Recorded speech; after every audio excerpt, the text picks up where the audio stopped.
Welcome to Baseball Biz on Deck. I am Mark Corbett, and of course, with me is my good buddy, Mr. Matt Germain, and he is sitting in a germ-proof room away from me at this moment, which we are very thankful for. And hey, Matt, how you doing, buddy? I wouldn't call it germ proof, but definitely far away from your sickness, that's for sure. That's well, that's germ-proof.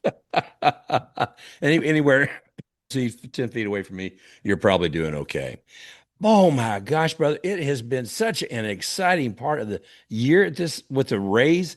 But my gosh, this road trip it's painful. It's downright painful. I mean, right now, here we are. It's Wednesday early evening, and we're watching the beginning of the Rays last of their games in Baltimore. Thank you, God. And it is not pretty at all, Matt. I mean, what was this? No, Steve Matz. I was really looking forward to seeing something really good here. But tell us about this first inning. Yeah, no, it's just ugly. Right now they're losing 5-0 and they're still potentially adding on here.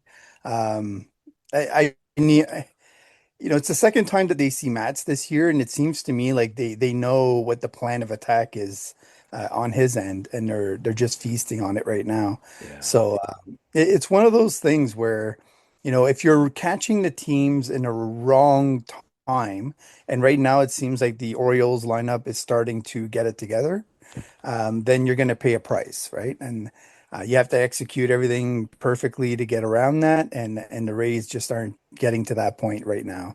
I have to say, Ward, who's at the plate right now, he's been one of their catalysts, and he's really provided that steady presence that the Orioles needed, and he's been persistently good despite all their trials and tribulations this year.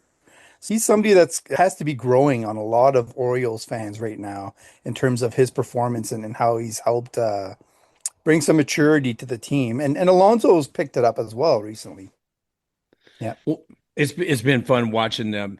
It's always interesting to me. You and I talk about it so much too, as far as the X-rays. And this week, yesterday, oh my gosh, we were watching Tuesday's game and seeing Shane Baz, formerly of the Rays. He's looking better than ever, man. He's just looking fantastic. And if I got tired of looking at him, I get to see our old buddy Kittredge come in after that.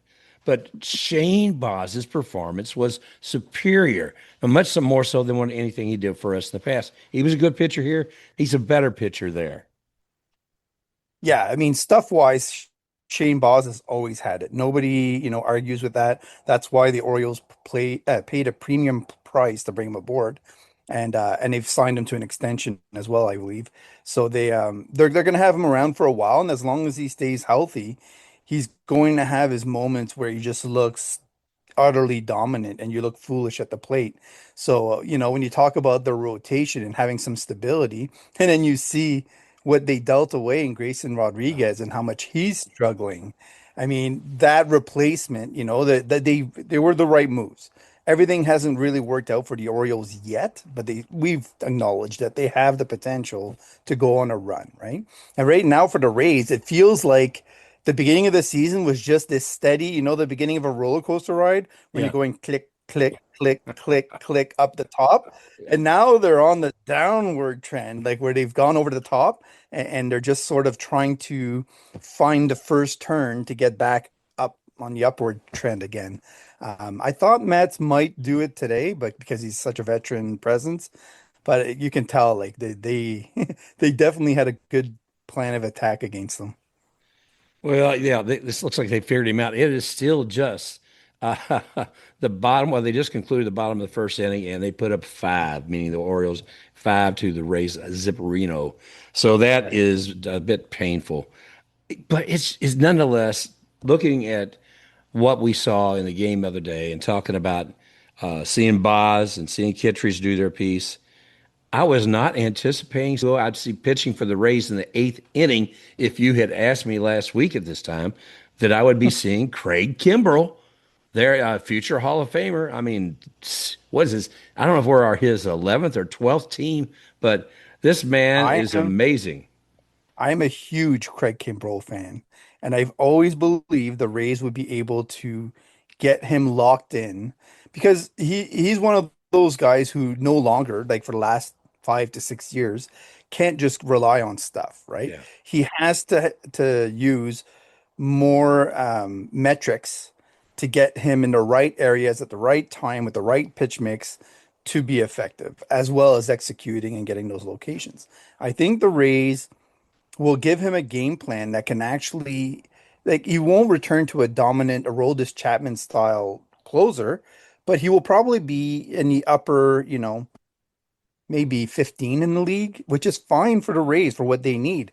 If you offset him with Baker and you're able to work off of each other, and then you're not asking Baker to be there every night Yeah. and have somebody else, especially with Garrett Clevenger trying to find his game again. That's where Clevenger's role was supposed to be, and he just hasn't performed. And when you took Jax out of those options, that really kind of left a hole. And I think, I know it's a cheap option because he was there, he was free, he was willing to come aboard, Yeah. but I like it. I think there's intrigue there. There's potential. There's other guys that they've brought in that are going to compete for a role. But we're in May, Mark. Like there's a long time to figure out the back end of the pen, and there's other options like we mentioned. A role is Chapman potentially being a trade target or others. So, I mean, this isn't the be all end all. So for them to trial it between now and the trade deadline and say, okay, what do you got? And then take a look. I like the move. It's inexpensive, and honestly, they had some guys in there that they definitely didn't seem comfortable using in certain key moments. And they've got some guys that are really having a hard time Hmm. finding their stuff. Like Hunter Biggie is an example of somebody that's just he's working through things and mechanicals. And I don't know if when he got unhealthy, if when he came back, he was leaning too much on the elbow or the shoulder more so than before. But something looks different, and he's got to find his groove again. So between that and the other pitching move that I wanted to talk about, Mark, is you had Jesse Schultens go on the IL, and they brought in Jonathan Heasley. Now, the Rays have been renowned, like Zach Littell is an example of a mature product who they brought in and they revamped and they kind of worked through getting more out of him than other franchises could. I see this addition as another potential of the same caliber. Because what I saw with Durham is at a time when they were struggling to get any sort of traction with any of their pitching, he was an outlier. He was one of those few guys who you could tell had bought into everything the Rays were selling. And at his age, he definitely has to if he wants to earn a shot again. And now he's just throwing caution to the wind and going with their plan. And it's working for him. I mean, he's only at the 65 to 75 pitch range right now. But if you get him into the 80, 90 range, he's a 4 to 5 inning pitcher. And right now they need that. They need guys to step in and really fill some of the gaps. They can't just rely on 2 to 3 innings from guys. And Griffin Jacks gave him 2 innings his Oh last my. outing. I think you're seeing some of that gas is turning on. You may see that again with Shane McClanahan and others. So you want to mitigate that as much as possible. So the more innings they're able to get out of some mature arms that they can bring in, the better off they'll be. Well, that's going to be critical, especially as you're talking about. The bullpen has not been everything that we would hope in the last few games what we've seen out there, and some guys are struggling. I'm hoping Kimbrel brings a life to it. Uh, I don't know. I was surprised, but it seems timely, and we'll see, buddy. I'm looking though at other guys that are relatively new. I mean, Dunn. It's been a few weeks with us now. He's looking good. Looks like he had trouble finding the base when he needed to tag somebody the other day at second. But you all in all, and before we go in, I want to give kudos to him because he's done some good things with the team. And just picking on him a little bit there. Mhm. You know, I mean, so it's the fresh blood there, and it's new guy Mesa bringing him. Jeez, my knees. Are you pleased? I am. I mean, he's got an energy, about Mhm. him. I think, and that's something that this team needs to constantly keep up. We don't all have his Willie Adamas out there at a time, and so we need some energy, and it doesn't always have to come from just one person. Mhm. So seeing that from him, I think is definitely going to make a difference. A, a I'm jumping around a little bit back here, but I did want to look to give you a read on some of the information I saw on Kimbrel. Let's see, he has had, this is a report the other day, 440 saves. I didn't realize that 2011 was his rookie year, and he was the National League Rookie of the Year back then. Let's see, 2018 World Series champion, five-time All-Star. Not surprised there at all. This is the one I absolutely love. This one, 13.9 career strikeouts per nine innings. That's his average. Granted, Hmm. he's a closer and it's going to be stronger than a starter or anybody else, but 13.9. Jeez, crackers, brother. What a pitcher. What kind of talent does that say? And yeah, he's a future Hall of Famer. Yeah, he'll be close, and it depends a lot. Like you've seen it before with relievers, especially where the end of their careers matters because it's what takes them from one tier to the next. And so he definitely needs another really strong, and this is could be it. It could be this year and next with the Rays. Like that could be enough to propel him, especially if they make the playoffs and he's able to shine there. Because we've seen certain people get more accolades. Andy Pettit is a good example of somebody that gets more kudos because of his performances in the playoffs, even though his stats overall are sort of mediocre. But the thing that I'm curious about with Craig Kimbrel is the walks, right? Like so strikeout pitchers is fine and it's great. As you age, you probably strike out fewer, and that's expected, right? Because your velocity is down, the sharpness of your pitches may not be as evident as what it used to be. But if you're not walking people, then that's the part that you can control Yeah. and get and keeps you out of trouble. So when you're looking at his walk rate with the Rays so far, it's gone down from 14 or with the Rays, I say in 2026 so far. I shouldn't say with the Rays. Um, it's gone down from 14% last year to 8%. So you're talking about under 10%. You can work with that, right? And there's a good case to be made that if he's able to modify his pitch mix to the point where he's a little bit more deceptive, and then that whole stance that he uses with the arm dangling and Oh, all that yeah. stuff, there's a deceptive kind of feel to his game. And I think that that's what the Rays will capitalize on is to say, okay, well, what actually are we seeing in the data that we can tweak, not completely overhaul, but just tweak it enough that the other team no longer approaches Craig Kimbrel the same way as they used to. Because if they can attack and predict, then they will have success against them, right? And the proof will be when they call on him in the ninth inning, in the key moments with people on base, how does he perform? And I'm curious to see over the next few weeks if he's able to shine in those moments with the Rays and with the horse whisperer telling him what he needs to hear. I don't know. There's certain guys they bring in, and you just have a little nostalgia that comes to mind, right? And so I'm picturing in my mind like the Rays are in a series against the Red Sox, and there's Craig Kimbrel, on the mound, late in the game, shutting it down. And Yep. and so that would be, some a feather in his cap. He's done it against the Yankees in Yankee Stadium many times. I don't think any of those kinds of things will phase him. He's faced the Dodgers. He's gone against the biggest teams. So the Rays, even though they have a good pen, when Pete Fairbanks left, they didn't really have that kind of, whoa, everybody, we're okay. We're in a good place. We'll get it done. Yada, yada, yada kind of guy. And in the playoffs, he's been stellar too. So it's not just like he's a regular season closer, right? And so I think like I said, it'll be interesting to see where he comes up with and what they change. Like I'll be monitoring what pitches they focus on with him, Mm. and if he starts changing some of those pitches along the way, because there's a good chance that they'll ask him to do different things. But that Victor Mesa Jr. edition, I it sort of confuses me, Mark, and I'll tell you why. Because part of my brain says.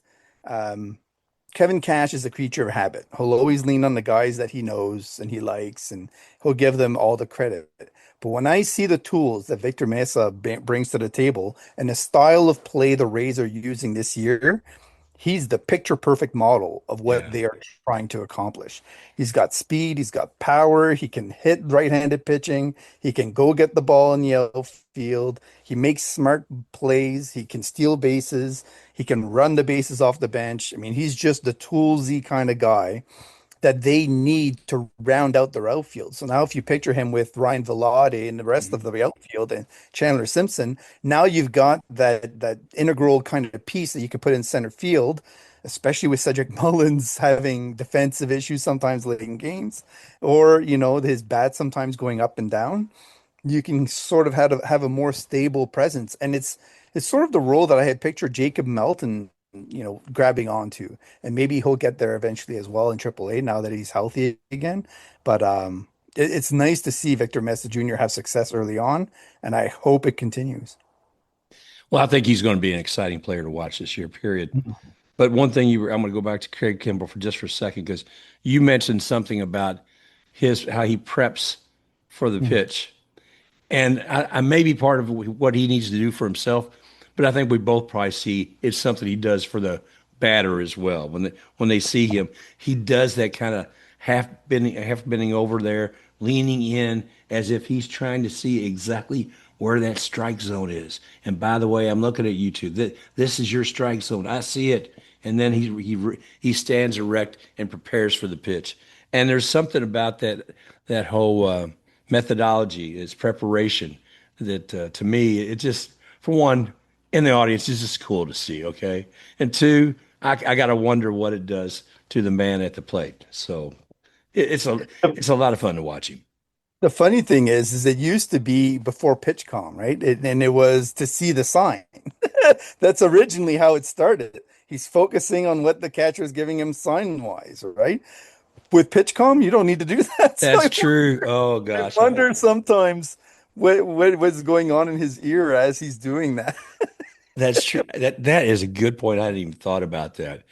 Oh my gosh, man, the game changes and it stays the same. There's Yeah. little pieces of the history of the game, even if it's just the history from a couple of years ago, that some people will still keep, and we'll see how that goes here. You know All what it right. should be now? I want to change his move, Mark, and this is my suggestion. Yep. You know how he used to lean in with that arm dangling? Now Hmm. he should look to the center field wall away from the hitter and like touch his ear and just be like he's listening to the pitch and completely baffle the hitter at that point. Oh my gosh, you're terrible. I love it. I do love it though, man. That's pretty good, Can Matt. you imagine sort of like nonchalant, I'm looking at the outfield, you don't really matter, and then just turn around and zip it in. Let's keep the game entertaining, people. That's right. Wow. You gotta have goals, Mark. You gotta have Jeez and knees. It is funny, I was looking at Karen and I were looking at going out to Texas and seeing a few games for the 4th of July weekend, but due to some fun with the people where we rent, I've got a very tight period where we got to move. And unfortunately, it's going to be that weekend. So, what are we going to do to continue our love of the game and not going out to Texas right now? Is we're just going to go south here in a very short period of time, go down and watch the Rays play the Marlins, man. That's great. Our good buddy Lou Shift, he's hooked me up with some tickets right behind the dugout. And I was like, thank you, Lou. I can't wait to go there. yeah. Um, Awesome. Good for y- you. yeah, brother. Looking forward to that. Karen and I are going to have a good time with that and have a good time. Let's just go over there and watch a little bobblehead museum. Have you ever seen that bobblehead museum they've got at Marlins Park? Oh, I haven't Okay. yet. Imagine if you had a friend who had a display of several bobbleheads and maybe they had them on shelves stacked about 6 high. Now Mm. imagine 10 times that width of these. And so all of these bobbleheads they've had over the years, I guess. And when you look at this display, it's in glass encased or plexiglass encased, whatever. They have some kind of vibration going on with that entire cabinet. So the whole time, the little heads and such are bobbling as you as you go by. You know what it is? It's a heavy guy on the floor above that's just jumping up and down on the trampoline. Oh my gosh. Okay, I've got to ask you how you feel about this. The tarps up.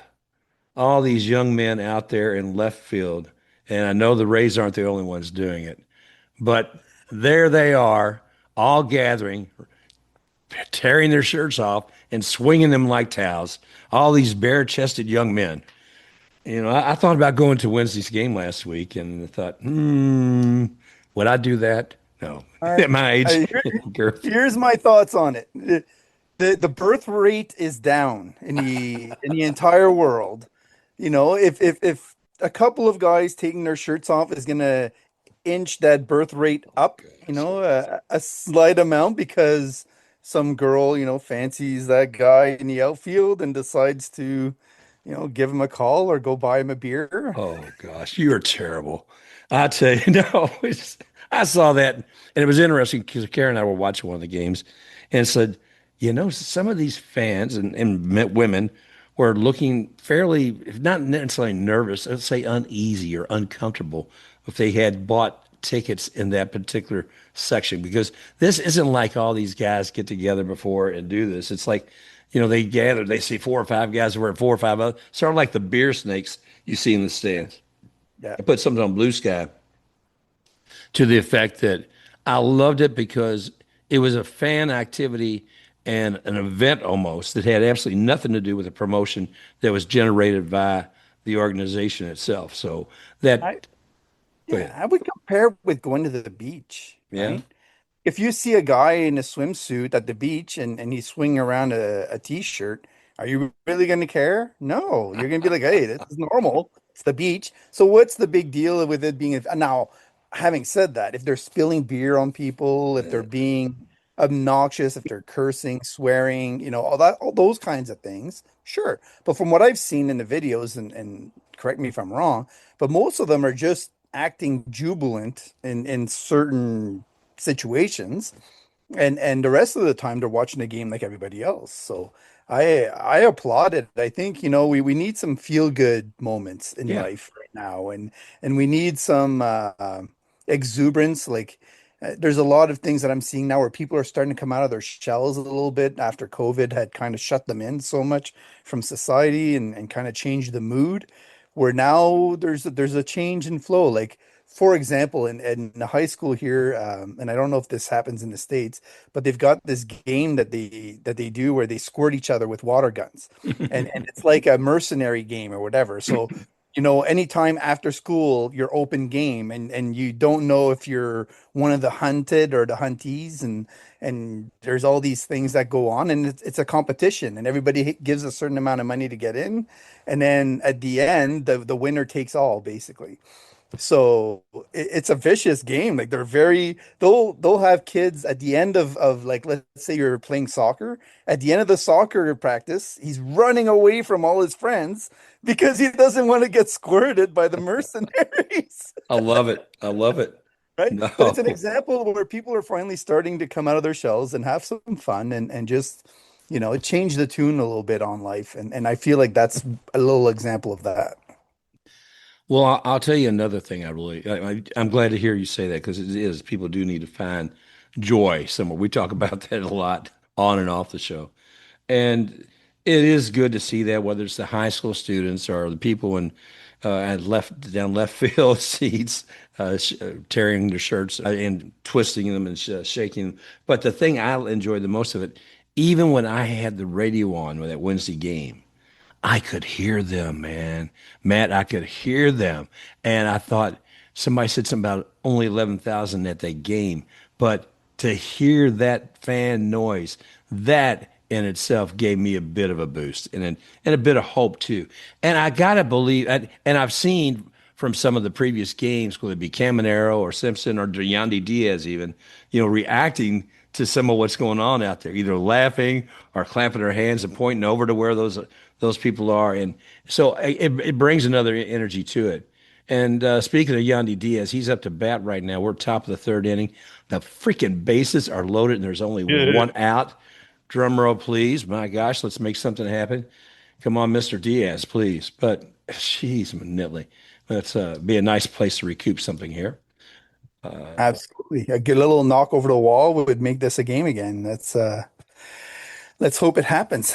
Yeah. I do have to bring it down though for a second, Mark, because something else significant happened this week that I don't honestly know where it leads. I don't. Oh my goodness, that was a nice pitch. Um, at the top of the zone, and he got him, froze him. Yeah, yeah. Um, so Wander Franco was pardoned. Like you get to a certain point where you realize, where the justice system in the Dominican Republic, lands, Yeah. and somebody's going to bring in hundreds of millions. They're going to side with him. That's as simple as that. So what we have now is a really complicated case, and it falls on the shoulders of MLB, I believe, to decide what the repercussions are. Now hear me out, Mark. We have a political situation in the United States No. that is very sensitive to this topic. And so, There could be files on it somewhere. I don't know. yeah. So my thought process is this: how much influence does the government have in this case on MLB's decision making when it comes to Wander? Because there's going to be letters written, requests made Yeah. for him to be reinstated and to return to Major League Baseball and to be provided the money that he's owed. Yeah. So you're talking about a significant chunk of change. I think the guaranteed amount is 182 million overall that he's owed by the Rays. Jeez. So this isn't just, it's going to be a case study for a long time on how leagues, not just Major League Baseball, like it could happen in any other league as well for a variety of different reasons, but similar kind of stakes. How do you deal with that? It's such a complicated case. You've got the government over there, you've got the government over here, you've got the immigration, you've got the laws that are kind of gray in a lot of these areas where it's almost left to individual judges to decide. So when you go down to Florida and you pick up the tickets from Luciff, ask him about that and ask him what his take is on how Oh, yeah. it turned out. He's still a judge, and he would not anyway. I don't believe he would. No, I don't I think know, he but it's yeah, yeah. That's oh gosh. No, it's insane when you see this. I mean, it's not unexpected, and the way they phrased it, though, Matt. At least what I've read, it sounds like yes, we understand he's guilty of these events and all this, but we need to give him a break because he was actually being taken advantage of by that girl's mother. But they also say that my understanding is that the girl's mother was getting the money after all this had happened, not necessarily that she was actually putting the girl out there. It really doesn't matter. The details don't matter. Uh, what matters is that he was there with a 14-year-old girl, Right. I and am not going to step in and yeah, save quote unquote Wander Franco from the situation no, because the text messages about the situation yeah, stated that he was very well aware of what he was oh yeah, involved, oh right? yeah, That was clear as mud. So my thought process, though, Mark, goes to this. Let's say, worst case scenario for the Rays, MLB opens the doors and yeah. says, you need to pay this individual. What are you going to do with him? I don't know as an organization how you bring him in and parade him in front of the Yeah. players and have him excuse himself and blah blah blah and have him play. So what are their options? Pay him and make him go away. I mean, if that's what they have to do, I got a feeling nobody wants to do that. But I don't want to see him paid at all. But if they have to pay him and tell him to go away, then do it. He and Trevor Bauer can go find some place to play and have time of their life, as far as I'm Or concerned. the league of their own. Yeah, a Uh, league of their own. Yes. Jeez, but um, the so I don't know like what that reduced, but what does that impact the franchise then over 10 years? You're talking about a period of time when you'll be paying him 25 million to be away. yeah. So that has a serious impact on the franchise as a Mhm. whole in terms of a hole that it digs into the budget.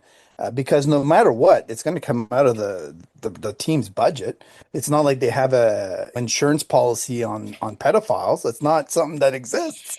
So it's. It's a morals clause, right? I mean, there's something in a morals clause in there that would Yeah, perhaps give us some protection on that, though, Matt. I don't know. maybe I don't know how that works exactly. Like where he was pardoned.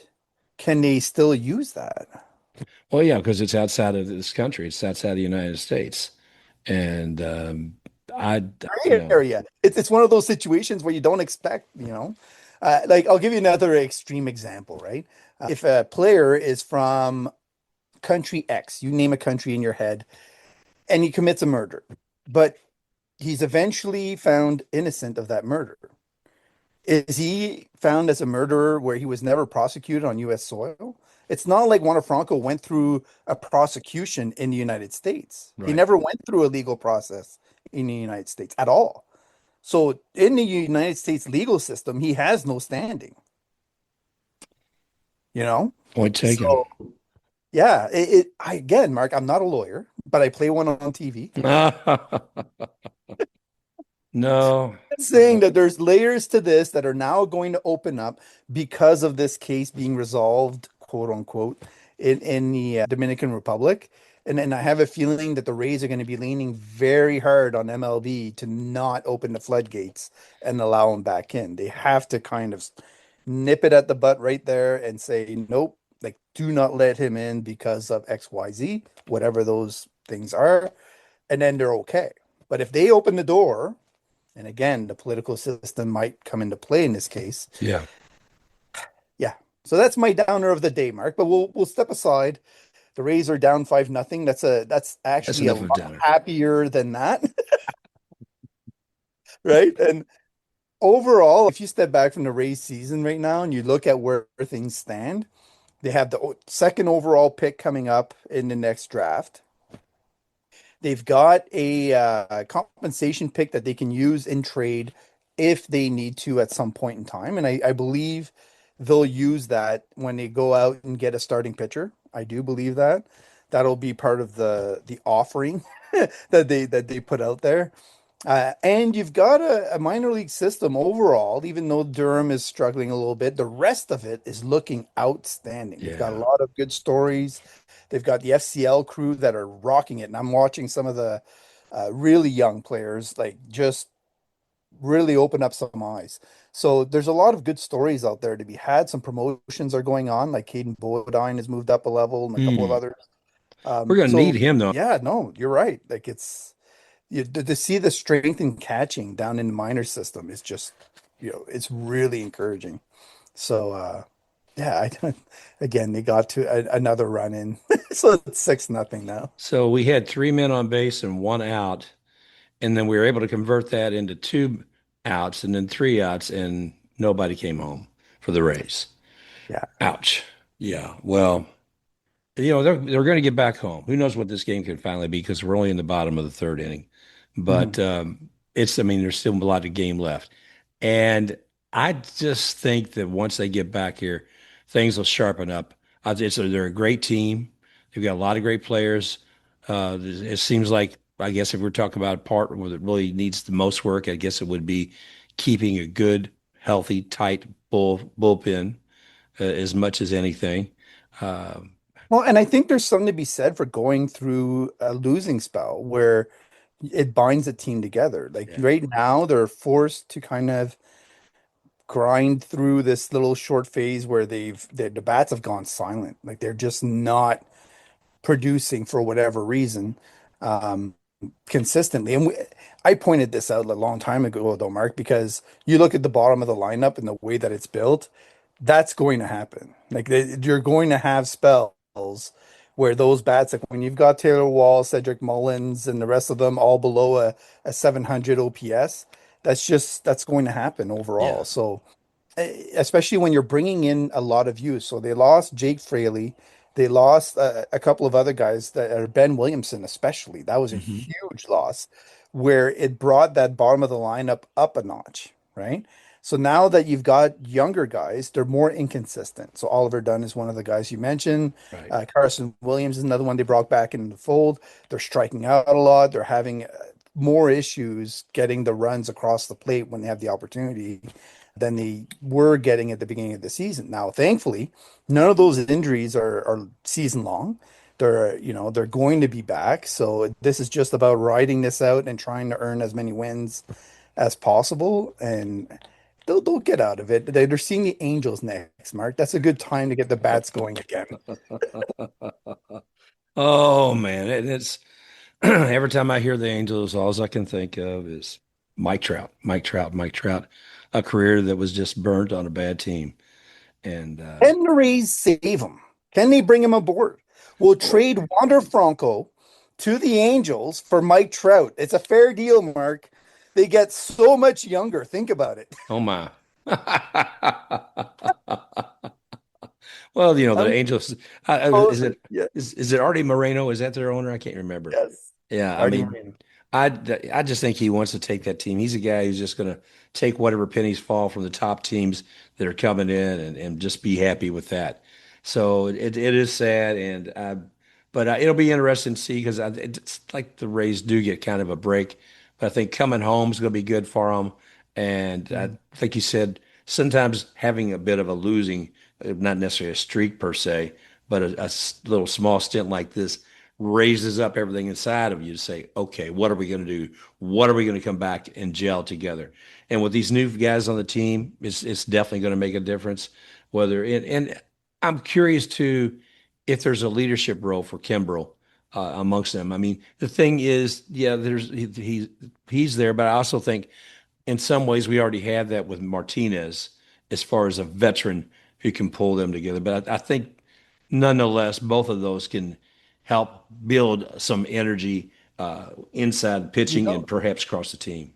you know what I was wondering the other day, and I don't know. Is Charlie Morton still throwing? I hope I so. would love to see them bring him in as a reliever. Yeah. And I know he could do it. If you tell him short season, right? Because he'd be only ramping up for, let's say, July onwards, and you sign him for that period of time. And you say, you know what, we just want you to be a sixth or seventh inning guy, maybe 2 innings max, and potentially a closer. And that's all we need from you. And then we'll give you a bullpen coaching job after that, and you can stay Jeez. with the organization long term. I think there's a move in there somewhere where the Rays, will try to find another veteran. I don't think they're satisfied with just one.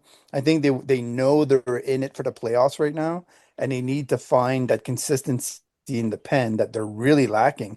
Even though they had a lot of success for the beginning of the year and they've like blown the doors off the standings, their pen still has been a roller coaster ride overall. Yeah, ground chuck, man. I'd love to see him back in there. He would.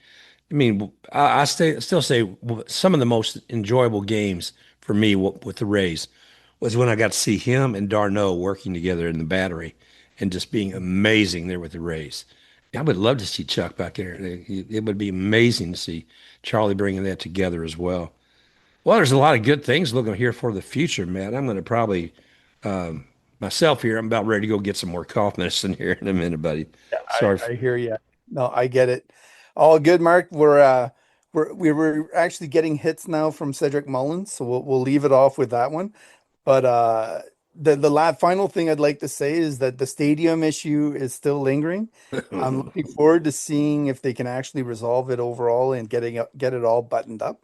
Um, there's a lot of attention on the Rays overall. Yeah. So I think they're getting some notoriety that they didn't expect to be getting this year.